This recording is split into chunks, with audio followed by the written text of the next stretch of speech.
in verse 26, it says how Paul took these 4 men.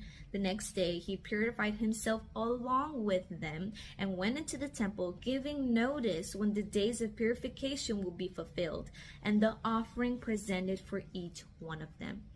Now, if what you're saying is true, of all of those verses that you sent me, that we are not under the law, that the law is done away with through faith in Jesus, why then does Paul go with these men to be purified, go through this purification ritual according to the Torah, according to all the books in the beginning of the Bible? Why then does he accept this? Shouldn't he have said, no, this is an abomination, for the law was done away with at the cross whenever Jesus was killed and he was resurrected, and now we're under a new covenant and we don't have to keep that law because it's done away with? Don't you think that's what he would have said if the way that you're interpreting all those verses are true? Because this tells me otherwise. This tells me that Paul still believes and upholds the law. Not that it saves. Don't get it twisted. The law doesn't save, but it makes you holy.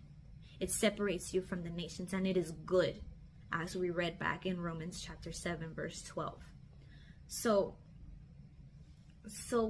what then is going on here? Why does Paul seem to contradict himself? Why do these scriptures seem to contradict itself? Because of the way that they have been interpreted.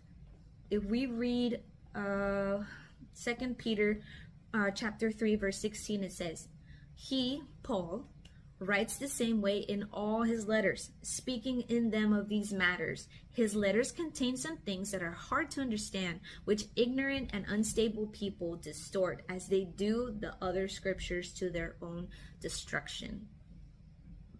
And we can tie this back to Matthew 5:19, where Jesus says that whoever teaches the least of these commandments will be called the least in the kingdom of heaven. Basically saying that whoever teaches that the law shouldn't still be upheld, that whoever teaches that the law is done away with, they will be the least in the kingdom of heaven, because that is certainly not true.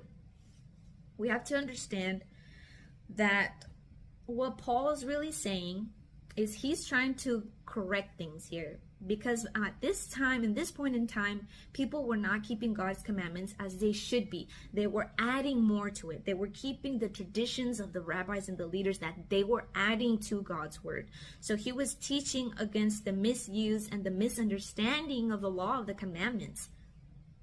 He was teaching that when you come to understand the law, the commandments,